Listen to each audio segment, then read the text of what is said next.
बिस्मिल्लाहिर्रहमानिर्रहीम। दोस्तों, इस दुनिया में 3 जगह ऐसी हैं जिनका मिसल कोई भी नहीं। इनमें खाना काबा, मस्जिद नबवी और मस्जिद अक्सा शामिल है।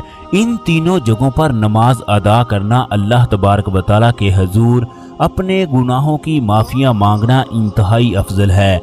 खाना काबा तो दुनिया की वो वाहिद जगह है जिसका फरिश्ते भी तवाफ करते हैं, जबकि मस्जिद नबवी वो जगह है जहां फरिश्ते और अल्लाह तबारक व तआला खुद भी हजूर अकरम सल्लल्लाहु अलैहि वसल्लम पर दरूद पढ़ते हैं। जबकि मस्जिद अक्सा वो जगह है जहां एक नमाज का सवाब 1000 नमाज के बराबर है। दोस्तों, हजूर अकरम सल्लल्लाहु अलैहि वसल्लम ने फरमाया, बार बार उम्रा और तवाफ किया करो क्योंकि ये गुनाहों को ख़त्म करते हैं। इस बात में कोई शक नहीं, बल्कि इस बात पर हर मुसलमान का ईमान है। खाना काबा में जाने के लिए पैसे की नहीं बल्कि अल्लाह तबारक व तआला की तरफ से मंजूरी की ज़रूरत होती है। इस दुनिया में ऐसे भी लोग हैं जिनके पास इस कदर दौलत है कि इनके वाशरूम तक सोने के हैं, मगर ना ही उनको नमाज पढ़ने की फुर्सत होती है और ना ही अल्लाह तबारक व तआला उनको अपने घर के पास से गुजरने देता है। वो सारी उम्र बैतुल्लाह के नाम से भी वाकिफ नहीं होते। उनका ओढ़ना बिछोना दौलत होती है, जबकि एक गरीब आदमी सारी उम्र इस बात की ख्वाहिश करता है कि या अल्लाह तू मुझे एक बार अपने घर का तवाफ करवा दे, नबी अकरम सल्लल्लाहु अलैहि वसल्लम का रोज़ा दिखा दे। उसके हर लम्हे की तड़प का अल्लाह तबारक व तआला उसे अजर देता है क्योंकि उसकी नीयत खालस और अल्लाह तबारक व तआला के घर से मोहब्बत की इंतहा होती है। दोस्तों, एक दफ़ा मैं बैतुल्लाह का तवाफ कर रहा था। मैंने देखा एक 60 साल की औरत अपने 80 साल के खामद को व्हीलचेयर के जरिए तवाफ करवा रही है। मैं जब भी तवाफ के दौरान दोनों मियाँ बीवी तक पहुँचता तो उन दोनों से ऐसी खुशबू आती जिसको लफ्ज़ों में बयान करना मुश्किल है।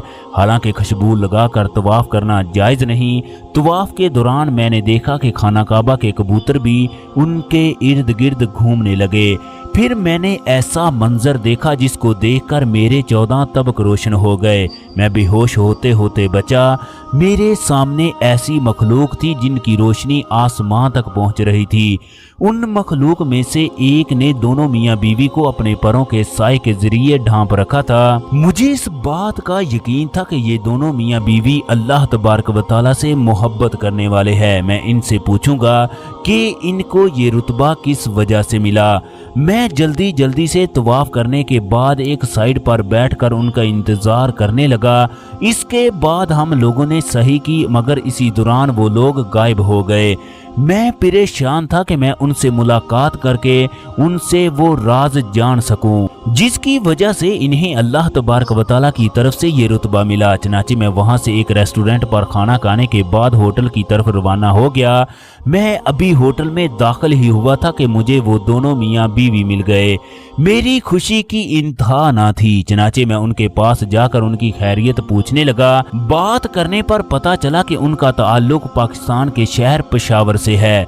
दोनों अफरीदी कबीले से ताल्लुक रखते हैं। चनाचे मैंने जबरदस्ती व्हीलचेयर को पकड़ा, उनको छोड़ने के लिए उनके कमरे में चला गया। दोस्तों, माँ जी ने मुझे वहां पर बिठा लिया और अपने बैग से कुछ खुश्क मेवा जात निकाल कर मुझे खाने के लिए दिए। दोस्तों, थोड़ी देर तक मैं माँ जी से इधर उधर की बातें करता रहा। फिर मैंने उनसे पूछ ही लिया, माँ जी आप लोग अल्लाह तबारक व तआला के खास मेहमान हैं।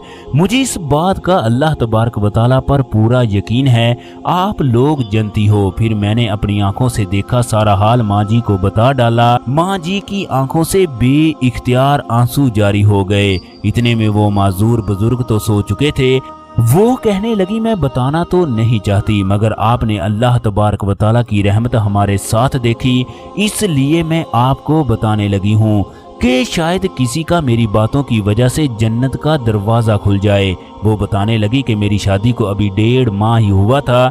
मेरा खामद मजदूरी करने के लिए कराची गया تو ایک بلند عمارت کی تعمیر کے وقت زمین پر آ گرا۔ اس کے بعد وہ اپنے پاؤں پر نہ چل سکا۔ دوستو وہ روتے ہوئے بتانے لگی کہ کچھ ماہ کے بعد مجھے پتا چلا وہ شوہر کے حقوق ادا کرنے سے بھی مفلوج ہو چکا ہے۔ میرے شوہر نے مجھے کئی بار کہا مجھ سے طلاق لے کر دوسری شادی کر لو۔ اس نے مجھے کئی بار سمجھانے کی کوشش کی، وہ میرے حقوق ادا نہیں کر سکتا جبکہ تم ابھی جوان ہو اور تمہیں ایک مکمل مرد کی ضرورت ہے، جبکہ میں نے اپنے معذور خامد کو مجازی خدا تسلیم کر لیا تھا۔ میں ایک پٹھان کی بیوی تھی، لہٰذا پٹھان کی بیوی غیرت مند ہونے کے ساتھ ساتھ اللہ تبارک و تعالیٰ سے محبت کرنے والی بھی تھی۔ چنانچہ میں نے اللہ تبارک و تعالیٰ کی رضا کی خاطر اپنے خامد کی خدمت کرنے کا فیصلہ کر لیا۔ میں نے اپنے شوہر کی طلاق کے فیصلے کو نظر انداز کر دیا اور لوگوں کے گھروں میں کام کرنے لگی۔ میرے شوہر کو گوارا نہ تھا کہ اس کی بیوی اسے کما کر کھلائے۔ وہ میری طرف دیکھ کر روتا تو میں اسے حوصلہ دیتی۔ مجھے زندگی میں اس قدر مشکلات کا سامنا کرنا پڑا، میں خود بھی بھوکی رہی جبکہ اپنے خامد کو کھانا کھلاتی رہی۔ میں پیسے بچا بچا کر خامد کے لیے ادویات لے کر آتی۔ میں سارا دن لوگوں کے گھروں میں کام کرنے کے بعد واپس آ کر شوہر کی خدمت کرتی، اس کے جسم کی مالش کر کے نہلاتی۔ وہ بتانے لگی بیٹا میں نے اپنے تمام خوابوں کو خامد پر قربان کر دیا۔ مجھے دکھ صرف اس بات کا ہوا میرے مسلمان بھائی جو میرے حالات سے واقف تھے، انہوں نے میرا سہارا بننے کی بجائے میری عزت پر حملے کرنا شروع کر دیے۔ لوگ میری عزت لوٹنے کے در پہ تھے۔ کئی لوگوں نے محبت کے جال پھینکے، کئی لوگوں نے پیسے سے خریدنا چاہا، کئی لوگوں نے نکاح کا جھانسا دیا، مگر الحمدللہ میں ان تمام جالوں سے محفوظ رہی۔ اللہ تبارک و تعالیٰ نے مجھے اپنی پناہ میں رکھا۔ میں نے اپنی زندگی کی قربانی اللہ تبارک و تعالیٰ کی رضا کی خاطر دی۔ میں نے اللہ تبارک و تعالیٰ سے ایک ہی چیز مانگی، میں تیرا گھر دیکھنا چاہتی ہوں۔ میرے اللہ نے میری یہ دعا قبول کر لی۔ دوستو وہ بتانے لگی کہ میرے اللہ نے میرے رزق میں اتنی برکت ڈال دی کہ آج میں اپنے شوہر کے ساتھ بیت اللہ کا طواف کرنے کے لیے آ گئی۔ بیت اللہ کے طواف کے دوران میں نے اللہ تبارک و تعالیٰ سے کہا یا اللہ کیا تو نے میری قربانی کو قبول کر لیا؟ یا اللہ میں نے یہ سب کچھ تیری رضا کی خاطر کیا، بس تو مجھ سے راضی ہو جا۔ ماں جی کی آنکھوں سے بے اختیار آنسوؤں کی لمبی قطار جاری تھی۔ دوستو میں سوچنے پر مجبور تھا کہ یہ عورت کس قدر اللہ تبارک و تعالیٰ کے نزدیک ہے، اللہ تبارک و تعالیٰ کی کس قدر رحمت ہے۔ اس کے لیے آسمان سے فرشتے نازل ہو گئے جنہوں نے اسے اپنے پروں کے ذریعے سایہ فراہم کیا۔ میں نے ماں جی کے ہاتھوں کو بوسہ دیا، وہاں سے حرم کے صحن میں بیٹھ کر سوچنے لگا اگر عورت نبھانے پر آئے تو اللہ تبارک و تعالیٰ کی رضا کی خاطر کسی بھی بڑی قربانی دینے سے پیچھے نہیں ہٹتی، چاہے اس کو کوئی بھی قیمت چکانا پڑے۔ خاص طور پر پٹھانوں کی بیویاں وفا کی علامت ہوتی ہیں۔ دوستو آج کے دور میں اس طرح کی عورتیں بڑی مشکل سے ملتی ہیں جو قبر کی دیوار تک وفا نبھاتی ہیں۔ حضور اکرم صلی اللہ علیہ وسلم نے فرمایا ایک مرد کے سب سے زیادہ قریب اس کی بیوی ہوتی ہے۔ بیوی چاہے گھر کو امن کا گہوارہ بنا دے، بیوی چاہے تو اسے اجاڑ کر